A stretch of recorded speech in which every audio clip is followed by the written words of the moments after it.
Alright, so apparently I have a weak battery, and I thought I'd show you guys how to replace one in case y'all ever wanted to do it yourself. I've started a little bit already. Got a couple bolts and a nut right here. There's a bolt, and a nut goes right here with the ECU side. This piece pulls up and out.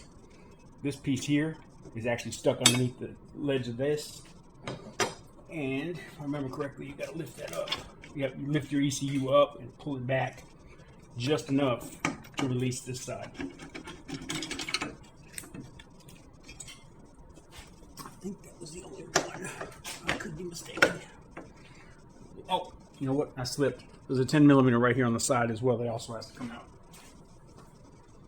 And no big deal. Pull that monster right on out of there.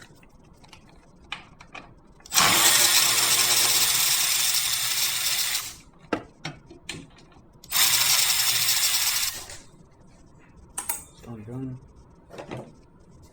Come on, hey.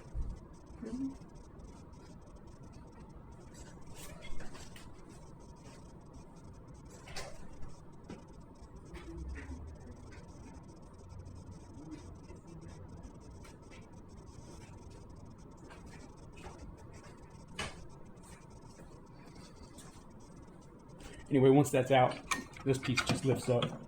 I've got a negative wire that's underneath here that's getting caught. We're going to do that as well.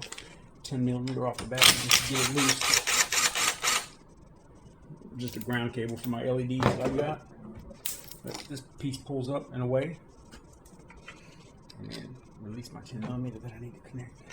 This piece now comes off. So these two pieces here are on top of your battery like so. And they come out. This is when it starts to get kind of interesting, actually. All right, you've got this panel right here. It's got to come out of the way. It's got a 10 millimeter right here. Undo that one. At that point, this piece will lift up and pull out. Just a side panel cover. Once it's out of the way, you have access to your fuse panel, which is really where it gets fun. This piece here opens up.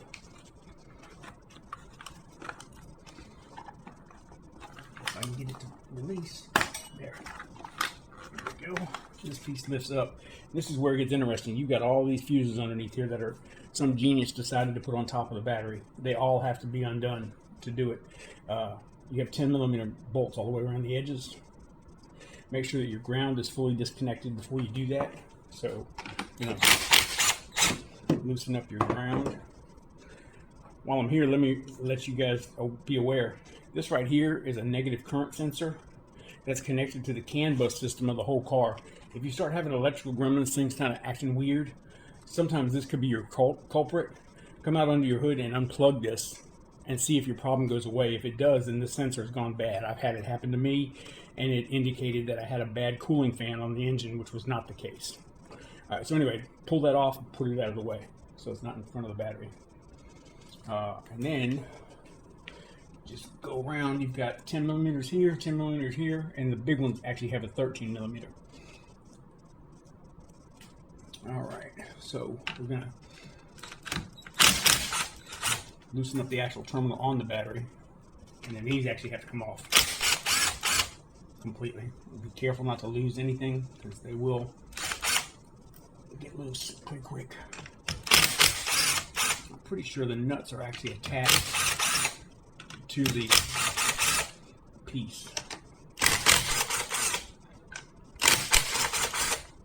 Let me grab a 13 millimeter real quick.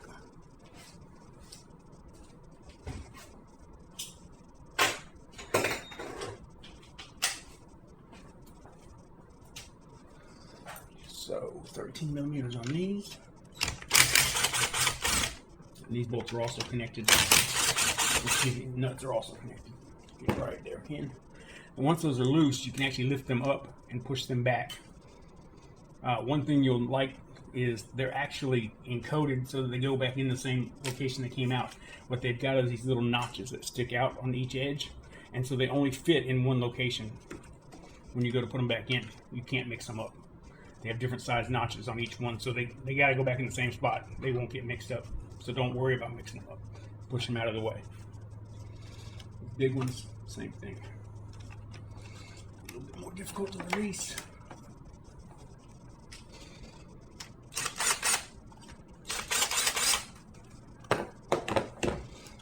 Pop those back, push those out of the way. They also have notches. They go in the exact right spot. You can't mix them up. Here.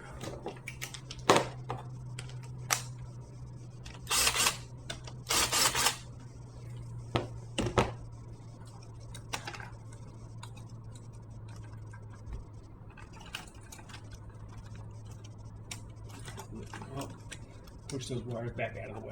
Sorry if my arm's in the way, guys, trying to show you, but at the same time, I got to do the job.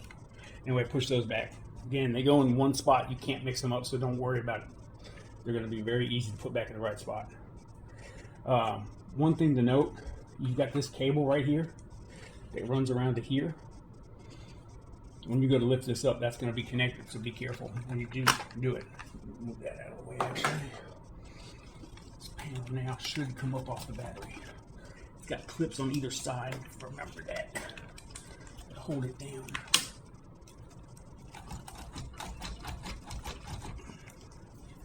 Might need a little bit of help to get the positive terminal to come up.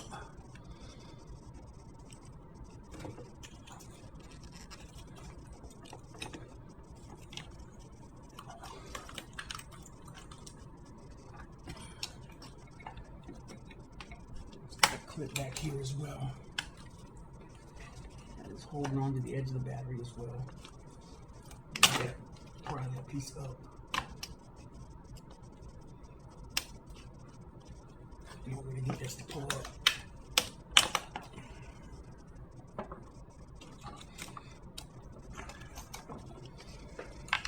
Alright, so maybe it's not as easy as I'm making it out to be, huh?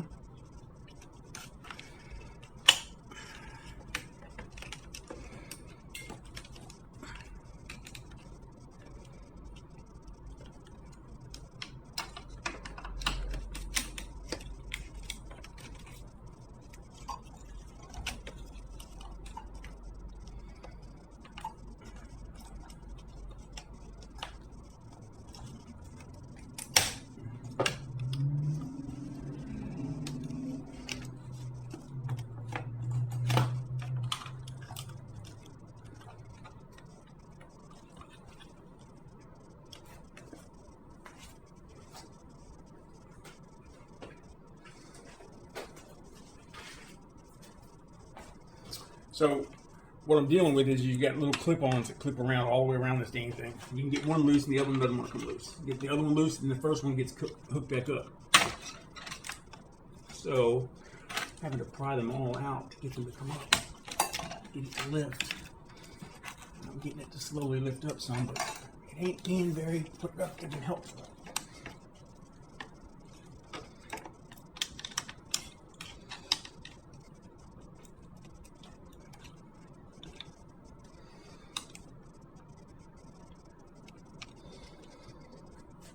There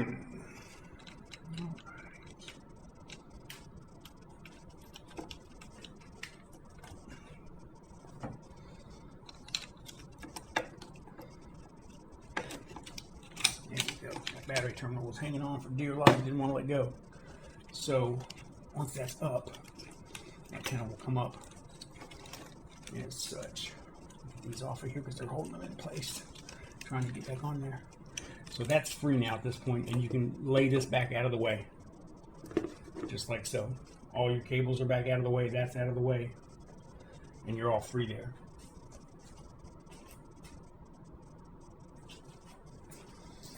Once that's free, I think you've got a bolt normally holding the bottom of the battery down in place. Yeah, one bolt.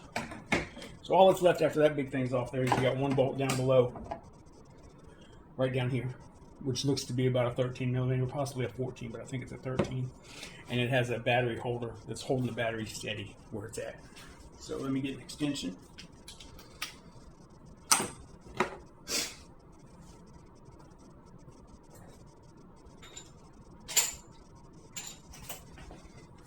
13 millimeter, I believe. Yep, sure enough, 13. Pull that loose, like so. Helps to have the right tools for the job, I'll tell you what. Long pair of needle nose pliers to grab that bolt so we don't lose it. And honestly, I'm just going to leave it sitting down there because it's not really in the way. Wait, no, not either, because I don't want to lose it down to the bottom of the damn engine compartment. So we're going to pull that monster up out of there. So 13 millimeter. Gets out of the way. And you've got a rubber isolator that's down there, and it's not coming out because it's on sitting still. So we'll just leave her where she sits. She's not bugging anybody. That's that. At that point, your battery should be free. You should be able to lift up. Yep, sure enough, I can lift up and lift out. So lift up and get this heavy bitch out.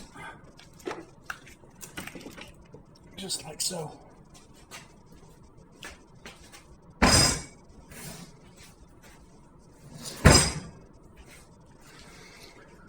And that's how you take this battery out. This is the rubber isolator that holds your battery down in place.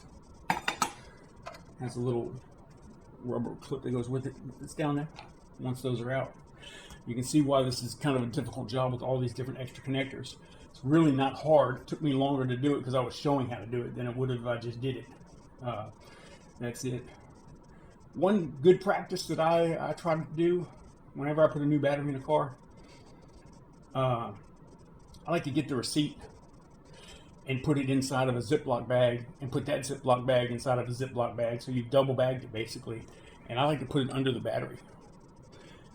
This way, if it ever goes bad, when you go to take the old battery out, you've got the receipt right there, ready to go. Just something to try. Maybe it'll help somebody out.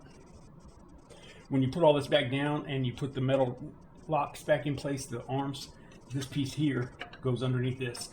So you've got a little bolt hole, and that's holding the ECU down so that the ECU doesn't come loose. That's all there is to it, guys. Hope it helps somebody someday.